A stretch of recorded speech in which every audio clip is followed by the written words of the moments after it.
প্রচণ্ড ভালোবাসার পরেও আপনি যাকে পেলেন না, তার জন্য মন খারাপ করা কিংবা আফসোস করা নিছক বোকামি বই কি। আফসোস তো সে করবে যে আপনার কাছে থেকে এত ভালোবাসা, যত্ন, আদর পাওয়ার পরেও আরেকটু ভালো থাকার জন্য অন্য কাউকে বেছে নিয়েছে। ভালোবাসার মানুষটাকে মুক্ত করে দিতে হয়, যাতে মানুষটা অন্তত দেখতে পারে পৃথিবীর আর কেউ তাকে ঠিক আপনার মতো করে ভালোবাসতে পারে কিনা, বুঝতে পারে কিনা। আর যখন সেই মানুষটা পুরো পৃথিবী ঘুরেও আপনার মতো কাউকে পাবে না, ঠিক তখন চরম আফসোস করবে, নিজেকে সান্ত্বনা দেওয়ার ভাষা হারিয়ে ফেলবে।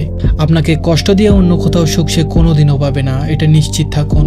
হয়তোবা আপনার সামনে নিজেকে সুখী উপস্থাপন করার জন্য নানা কৌশল অবলম্বন করবে ঠিকই, কিন্তু ভেতরে ভেতরে সে প্রচণ্ড আফসোস করবে আপনার জন্য।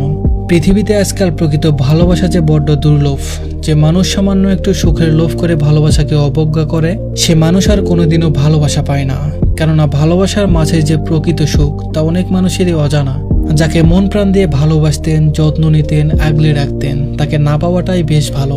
নিজের ভালো যে না বুঝে আপনাকে তীব্র আঘাত দিয়ে নিজের সুখের লোভে অন্য কাউকে বেছে নিয়েছে, তার কাছে আপনি অন্তত কখনোই ভালো থাকার আশাটা রাখতে পারেন না, ভালো থাকতে পারবেন না, ভালো থাকার কথাও না। মনে রাখবেন, যাকে প্রচণ্ড ভালোবাসা যায়, তার থেকে যে প্রচণ্ড ভালোবাসে, তাকে হারানোর বেদনা অধিক কষ্ট এবং যন্ত্রণাদায়ক বটে। আজ ভালোবাসার মানুষটাকে না পেয়ে আপনি যে আঘাত পাচ্ছেন, নিজেকে তিলে তিলে শেষ করে দিচ্ছেন, সেই মানুষটাও একটা সময় ঠিক আপনার থেকেও দ্বিগুণ কষ্ট পাবে। কেবল আপনার থেকে পাওয়া প্রচণ্ড ভালোবাসা, যত্ন এবং আদরের কথা মনে করে বিশ্বাস করুন, অবশ্যই পাবে। ভালোবাসার সময় কখনোই কারো কাছে তার দেনা পাওনা বাকি রাখে না। সময় মতো সুদে আসলে সব শোধ করে দেয়। তারপর আপনি একটা সময় ঠিকই তার স্বার্থপরতার কথা ভেবে নিজেকে বদলে নেবেন, কষ্টকে জয় করে নিজে ভালো থাকা শিখে নেবেন।